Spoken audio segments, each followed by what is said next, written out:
So those deep, full breaths, you could take as many as you need, maybe 3, maybe more.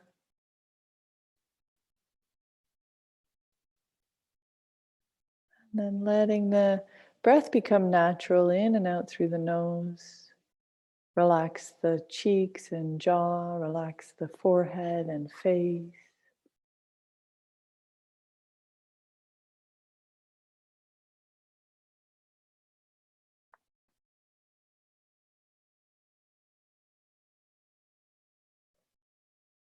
Begin to attune to the body, bringing some curiosity, that sense of coming home to the body, even though you haven't actually left it, so to speak. In a way, you have. Maybe you've been up in the realm of thought all day, and you haven't said hello to your feet, your legs, your hips and belly and back.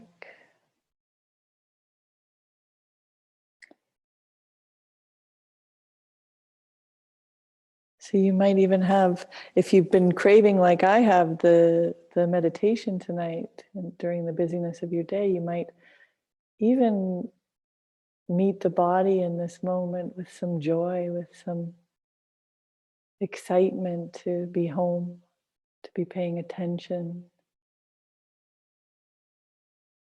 feeling the vibrancy of the body, tingling and pressure and temperature, the aliveness of the body.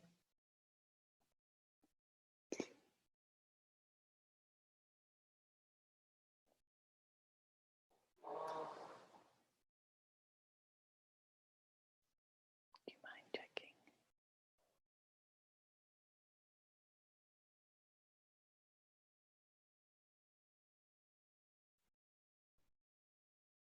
And at the top of our practice here, taking a moment to set an intention.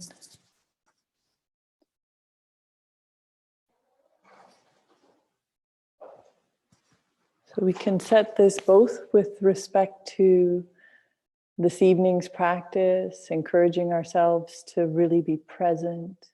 You know, we've made the effort to come, to attend, giving ourselves full permission to let go of any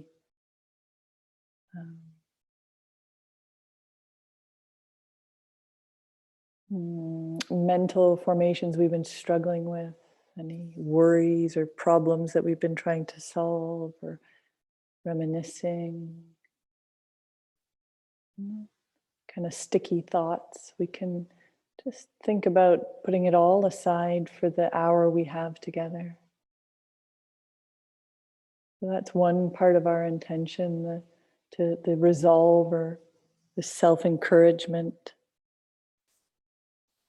Another part of our intention is to understand what we're doing when we practice.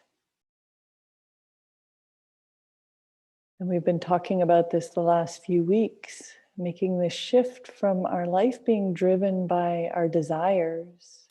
I want this, I don't want that. And instead shifting to a view of, may I benefit my future self? May I take action for my welfare and for the welfare of others? And in Buddhism, when we say others, we mean all others. So for the welfare of all beings.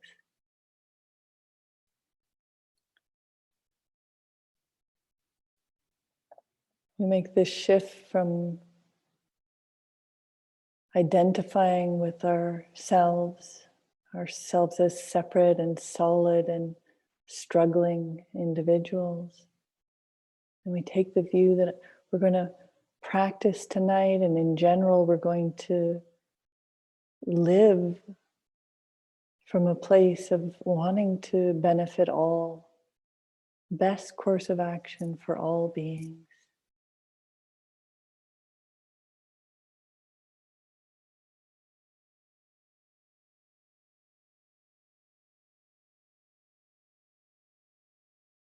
And so that intention, we just sort of seed it at the beginning of our practice and can let it be now and move on to a little more time in a body scan here.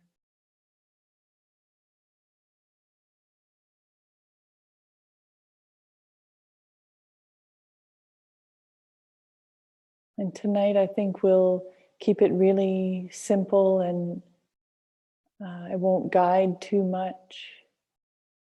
Use the idea or the analogy of a glass of water that is muddied with dirt. And when it sits still, the mud will settle to the bottom and the water becomes clear. And so for the next few minutes, we're paying attention to the physical sensations of the body and the breath.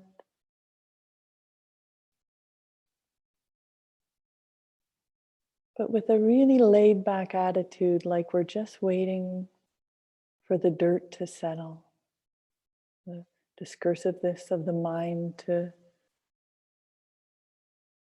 slow, the space or gap between thoughts to become larger.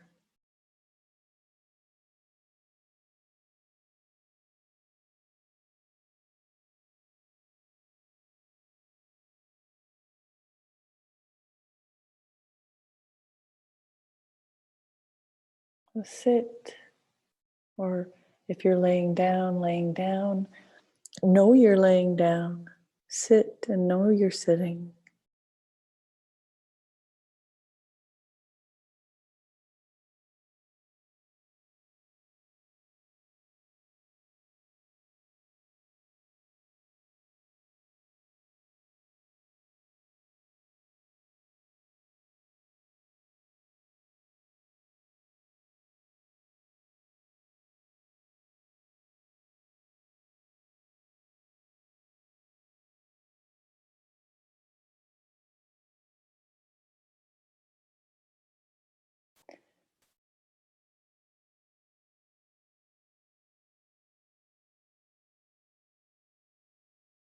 Paying attention to the field of sensations of the body. Letting go of labels like arms and legs, liver and spleen, bone, blood. Letting go of the names of the parts of the body. Just seeing what is there to be known, what can be directly experienced. How is it that you know you have a body in this moment? What is body?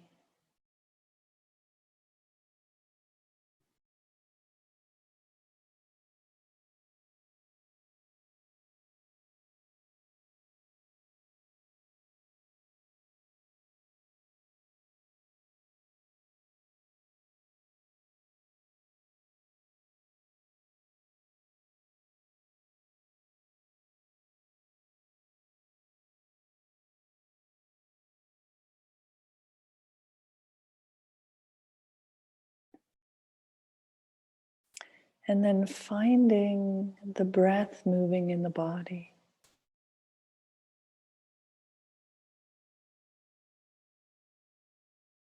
Maybe in the belly, maybe in the chest, tip of the nose.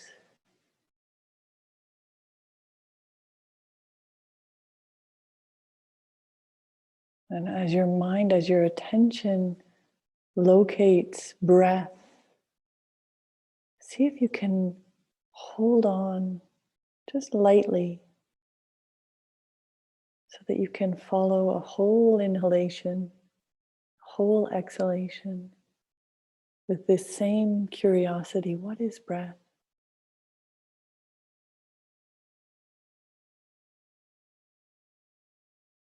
No answer is needed to the question, what is breath? Just, it's meant to take you into contact with that sensation.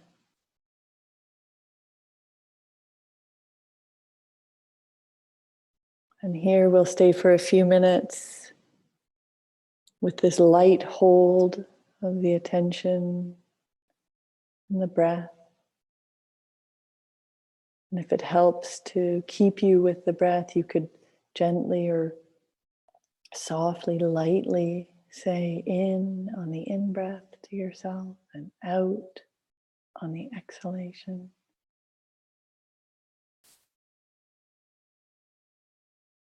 A longer form of this, breathing in, I know I am breathing in, breathing out. I know I am breathing out.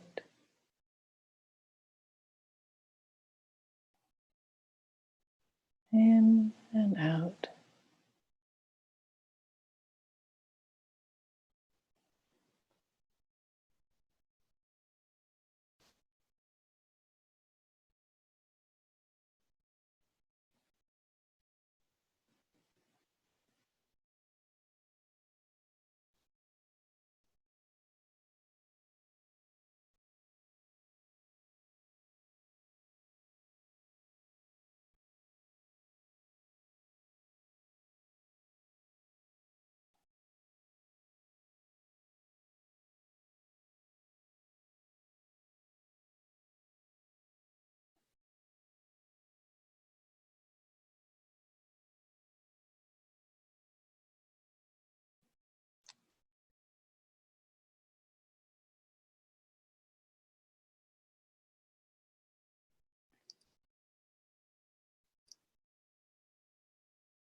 Anytime we notice that we're drifted away, if the mind becomes dull or sleepy, we add a little energy or alertness coming back to the breath.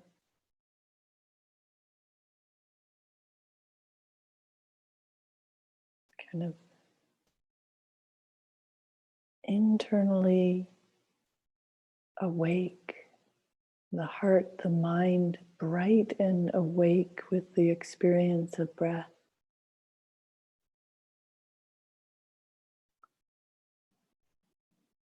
Also deeply relaxed, being easeful, restful.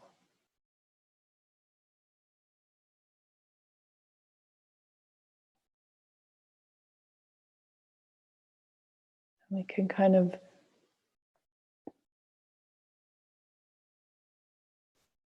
steer ourselves here, reminding ourselves of that alertness, the inner alertness, and then any sense of ease or you feel the nervous system kind of relaxing, everything beginning to settle.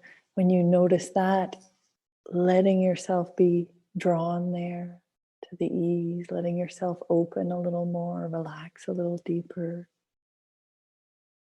and then apply a little effort to the alertness again, and then the ease.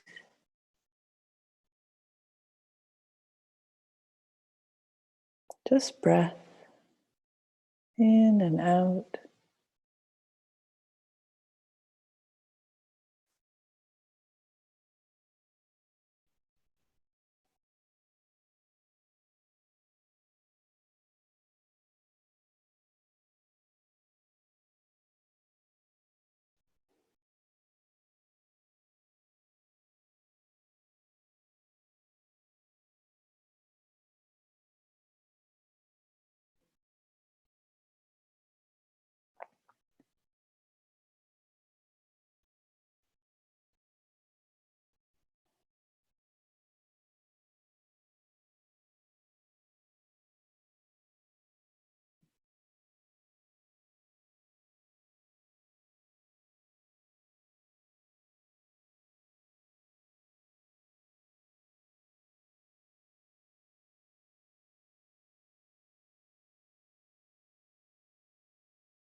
We might find after a few minutes of concentration like this, the mind becomes a little still, focused.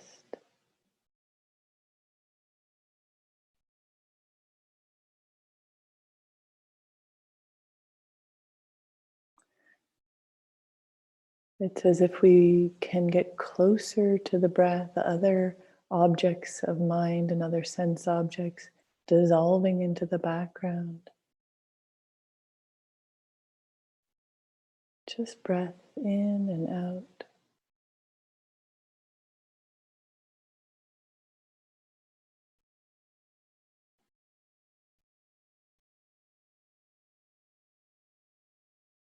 And then in line with tonight's topic, generosity.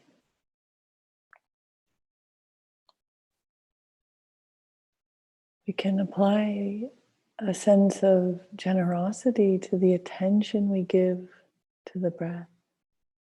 Generous with our attention.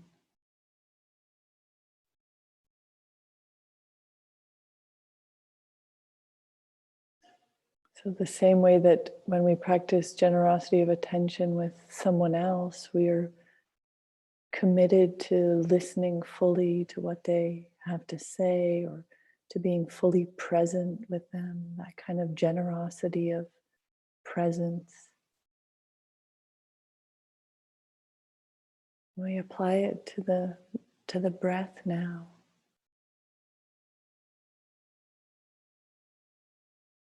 Generous with our curiosity, generous with our kindness, generous with our clarity.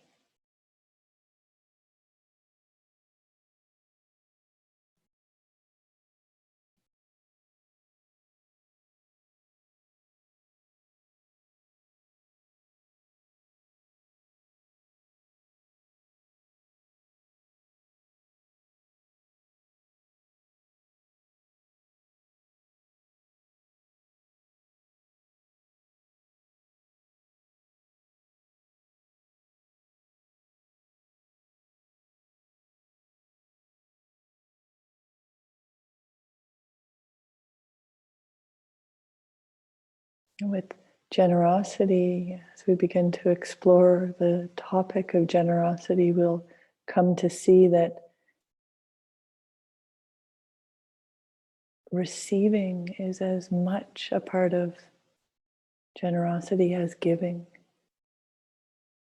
In order for a generous act to be accomplished, there must be giving and taking, giving and receiving.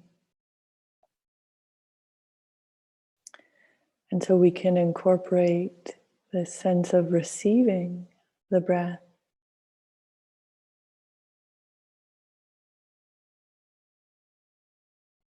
opening to the breath arriving in the body,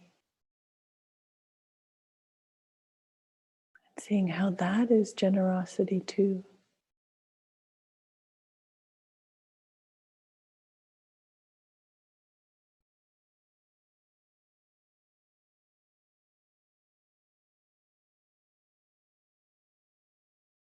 And so however this lands for you, if you like one part or the other more, the giving of attention really works for you, or the receiving works for you, or some blend, using that now, that sense of abundance, openness,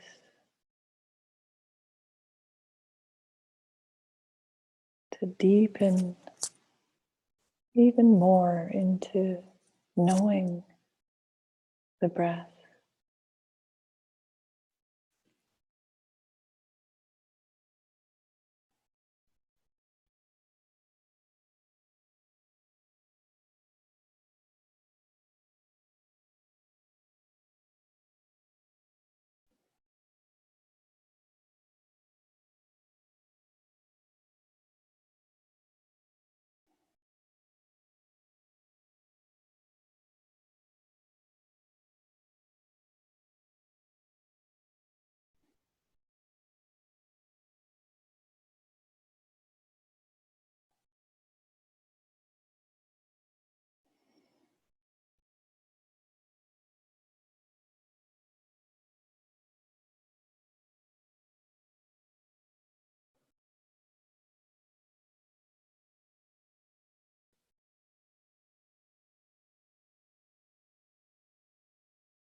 It might be that we could even simply receive the inhalation and give the exhalation.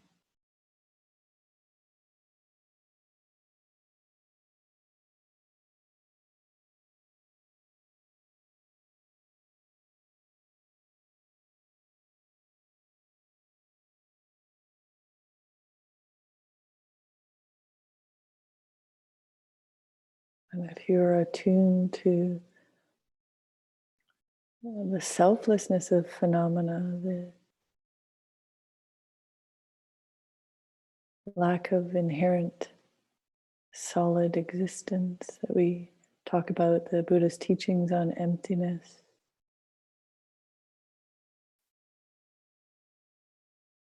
you can practice the perfection of generosity here by understanding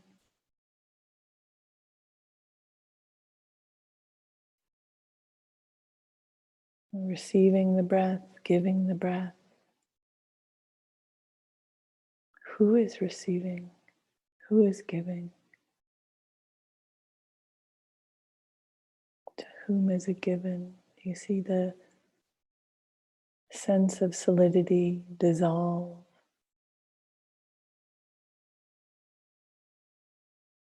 Just the generosity of the breath remains.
So you feel free to move, stretch, adjust, or if you are comfortable just remaining in stillness, just staying there as you like, eyes open, eyes closed.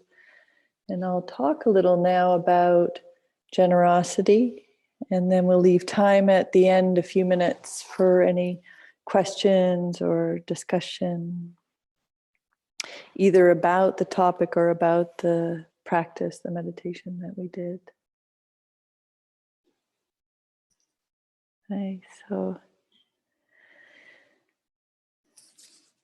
parami, I'm always saying, I'm translating it as perfection, the perfection the 10 perfections in Theravadan Buddhism or the 6 perfections in Mahayana Buddhism. Qualities of mind, 10 qualities of mind that are cultivated on the path.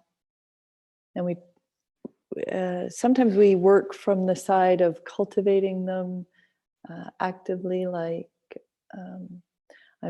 generosity is a good quality of mind. You know, the Buddha said so, or it's apparent to me. I can see that when I am generous, that it feels good, that I can see when I'm generous that it's beneficial for my family or my community. So we can approach the practice of generosity as something that we undertake to do. I'm gonna do 3 acts of giving today, or in particular, I'm going to give attention. I'm going to be careful with, not careful with, generous with my attention. When I'm talking to somebody, I'm going to really listen, you know. So this way of applying ourselves to the practice of generosity is one approach. Maybe you could say one wing. The other wing being as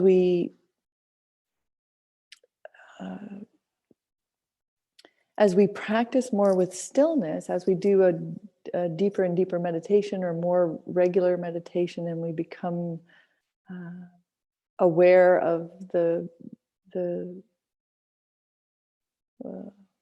seals or the characteristics of our experience, the impermanence and the imperfection and the no self or impersonality that are described. As we gain insight through the meditative practice, generosity becomes a part of the mind, right? So see, the difference that I'm saying is, on the one hand, you can practice, I'm going to be more giving. On the other hand, the more that you are contemplative, you're training in stillness, you're training in knowing the breath, you're learning to keep the mind focused. And then when your mind is focused, the insights arise of seeing more clearly how things exist. That will naturally give rise to generosity. Right? When we, for example, when we're more settled and the mind is more clear, we're seeing more clearly, it's easier to see the suffering of others. It's easier to see others struggle. And when we see them struggle, we want to, naturally the mind of compassion arises. When our mind is not clouded with all kinds of troubles, and we're sort of working on our cushion to subdue that. Or the other arm there is when we're working with ethical discipline, like not gossiping and not being careful, honest, and not lying. And these types of practices will help that insight to arise. And when the insight is present, the generosity is natural. Our naturally good heart, underneath the mess, underneath the confusion of discursive thought, our natural heart is generous. And so we can, just to reiterate, we can either practice like kind of effortfully or a little bit, I don't want to use the word forcefully, but applying generosity, or we can become soft and open-hearted, and generosity will arise naturally. And so we can do both. We probably should do both. If we do both, we'll get there faster. You could say that.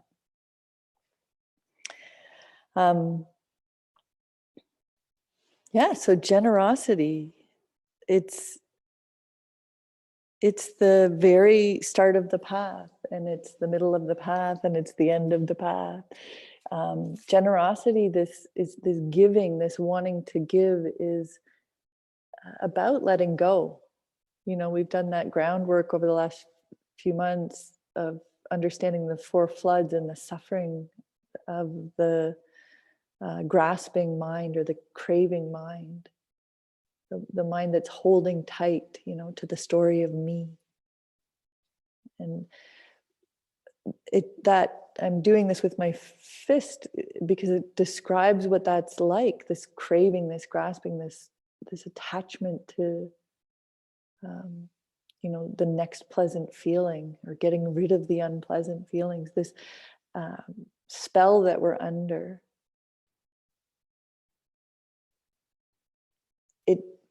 Generosity is a natural antidote to letting go.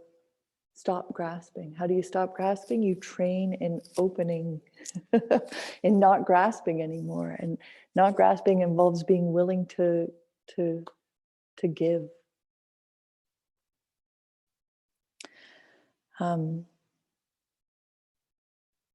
We're freed when we're free to give.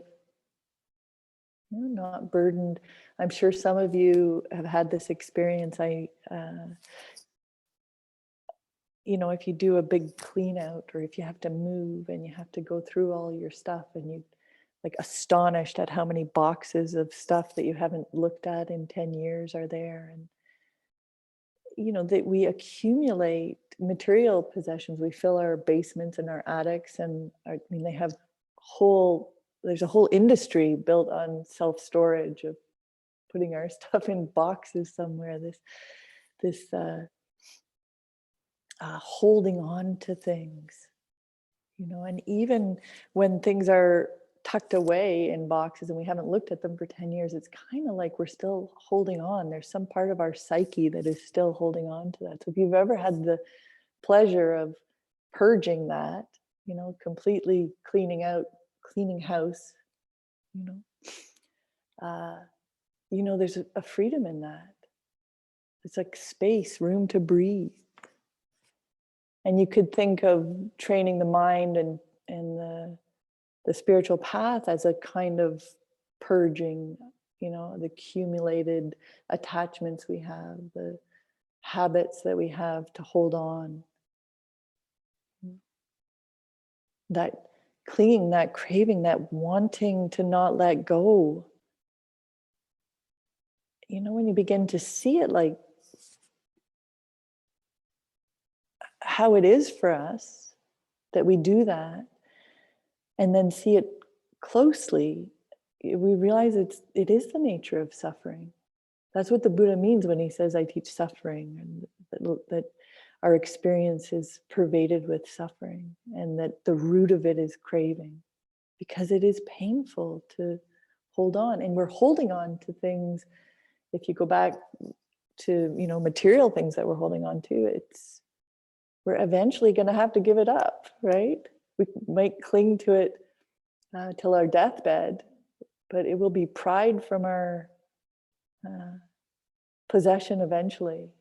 Right? So Buddha said, let go now. In fact, he said, die now, the deathless state. Give up, die to your sense of me and mine and I, and you will be free, you'll be liberated. It's that willingness to let go. And so we have to be easy with ourselves. We have to practice generosity gradually, small things, and then we get better at that action of release. Being willing to release, doing the release, and then seeing the freedom that comes from it. And then we get excited. I'm going to give away more. All of this was holding me back anyway. And then the other side of generosity is, we're releasing, we're letting go, but we might also enjoy others receiving. That thing that's collecting dust at our house is a treasure to somebody. We find that person and give it to them and make their life easier, or even just the act of giving or receiving a gift, to feel seen and feel acknowledged. It's beautiful. So there's a lot of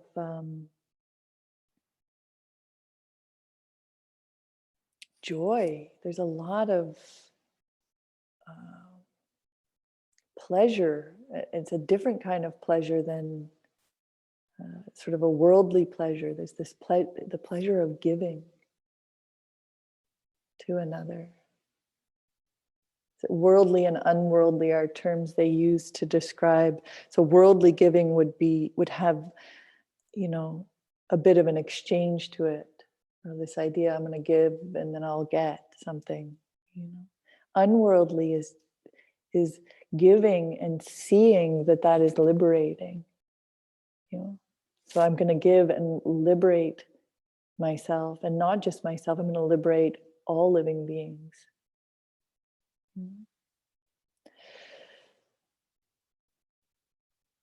I listened to a few teachings this week. I had time either driving or in the kitchen, listening to some talks on generosity, and just trying to think who it was that told this story. Tenzin Palmo, if you know her, she's a nun, British, I believe, maybe American, but she took robes in the Tibetan tradition, and this is many years ago, maybe in the 80s, and she went and lived in a cave, which is done, not all monastics will do it. They might live in a monastery for a while, but some will then also go off and live in a cave. And I think she did 9 or 12 years. And she wrote a book called Cave in the Snows. And it's one of the first books that I read. 20 years ago, I read this book and was like, oh, I want to do that. She's very inspiring. She lived in this cave in the snows, way up in the mountains, small, 9x9 space with a wall, makeshift wall. I'm not sure now because it's so long since I've read the book what it would have been made of. But then during the winter, completely snowed in, months of so much isolation. So she didn't speak for, it's silent, solitary retreat for this many years. Can you imagine? Anyway, when she came out of retreat, she teaches, and I happened to be watching a teaching the other day on generosity, and she tells a story in that teaching about a little boy who's given a box of chocolates. And by the way she tells it, I mean, I don't know where this boy's from, but it was a special thing. It wasn't like in our culture, a lot of our kids have so much candy, they don't know what to do with it. But this is a boy that doesn't have very many possessions, given a box of chocolates. And he's like, it's not just the chocolate, he's got a box, right? And it's his. And I think his father says to him, they run into some other people, and maybe another little kid is the story. I'm making it my own as I go here, but the father says, why don't you give a chocolate to this, to this other child? And the boy says, but they're mine, right? They're my chocolates. And the father says, well, that's exactly why you're allowed or able to give, because they are yours, And it's kind of an interesting idea, eh? Mine. Is it yours? Mine. So in the giving, that sense, you see, the mind dissolves. The other, this is not about giving, I guess it's about taking. And I've told this story a couple of times. It's also not my story. Pascal, my teacher in Montreal, talks about having his bike stolen. Yeah, and were you when I told that one? Andrea says, I know your bicycle story, and I was thinking too. So, we think it's our bike. That's my bicycle, and we ride it around town, and then one day, boop, somebody cuts the lock and takes it. Not my bicycle anymore. Yeah, what does it mean to say something is mine? So, isn't it easier? Isn't it more open or free? Can't we be completely relaxed when we don't have this sense, this is mine? Just bicycle, just chocolate, and that practice of giving or having something taken but being okay with it being taken, how liberating, how free. The other story that's told, and I've heard it in the Theravadan tradition and in the Tibetan tradition, of either a monk or maybe not somebody ordained, but that lives alone and practices, only possession is a bowl, right? And thief comes to the house, lurking around the house, and the this character with the bowl realizes that it's a thief and offers it. You must need this here.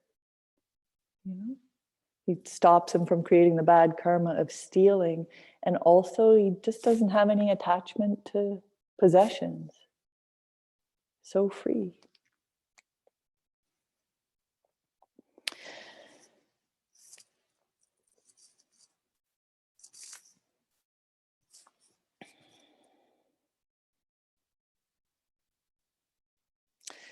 Yeah, so generosity.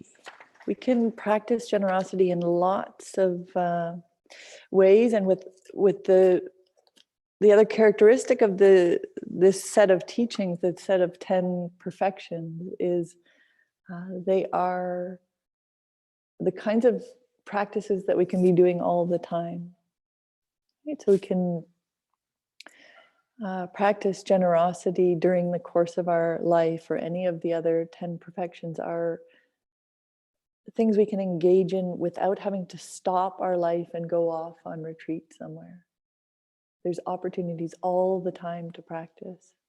Right? It doesn't take any special amount of concentration, willingness to sit still for hours at a time, isolate, live in a cave in the mountains. We can do it right in our life. Yeah.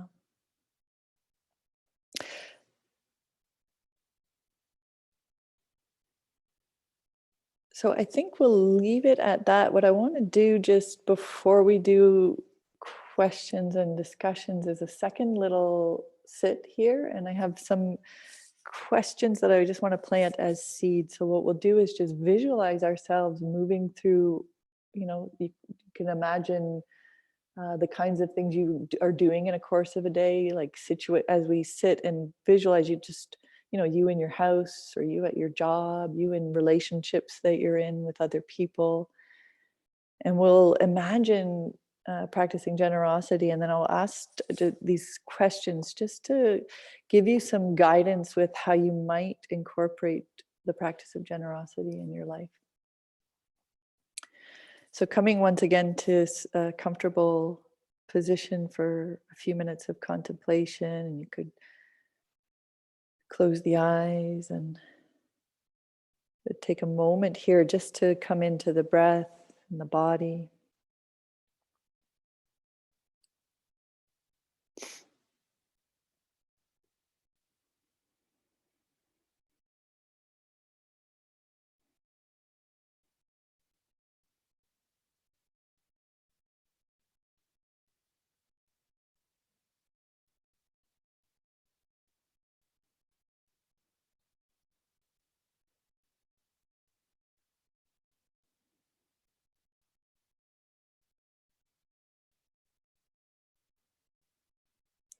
So our practice of generosity off the cushion in our daily lives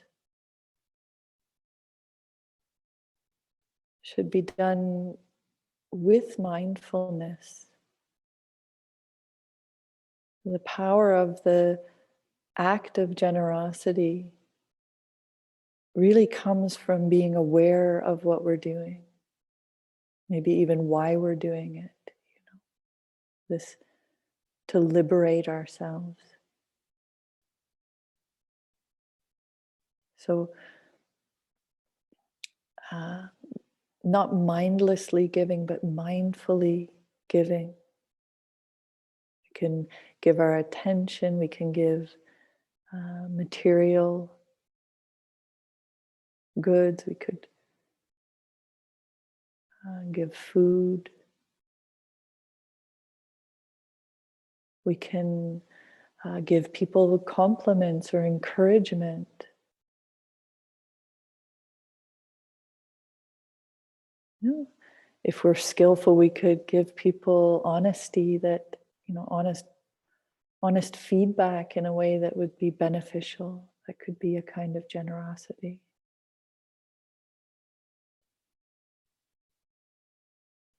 We can be generous with ourselves.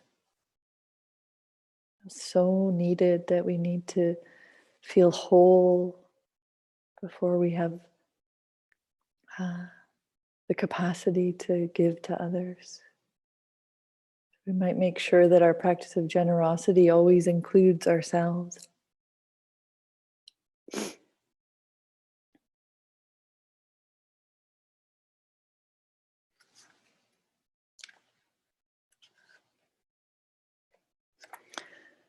So here are some questions you could ask yourself to determine if you're giving and receiving with mindfulness. So next week we'll talk a little bit more about the receiving side.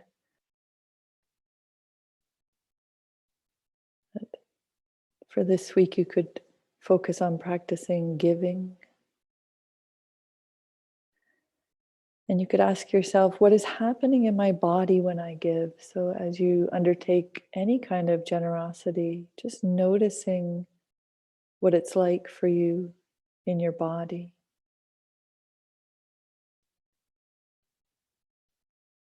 Maybe there's excitement or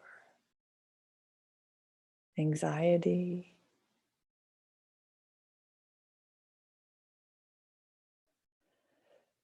You could notice what is happening in your mind. What's happening in my mind when I practice generosity? So you could notice where you're holding, where you have some reluctance to give.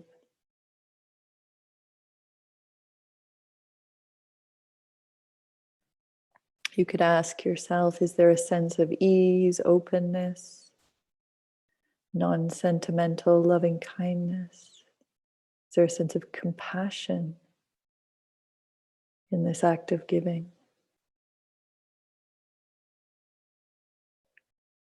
Is there a feeling of depletion or weakness, anger, confusion, any kind of contraction in my mind or body while I'm practicing giving? You know, in this particular act of giving. You could ask, am I able to go beneath my story, my ideal, my beliefs about how I want this exchange to go, how I want the other person to feel when I give, how I want them to react?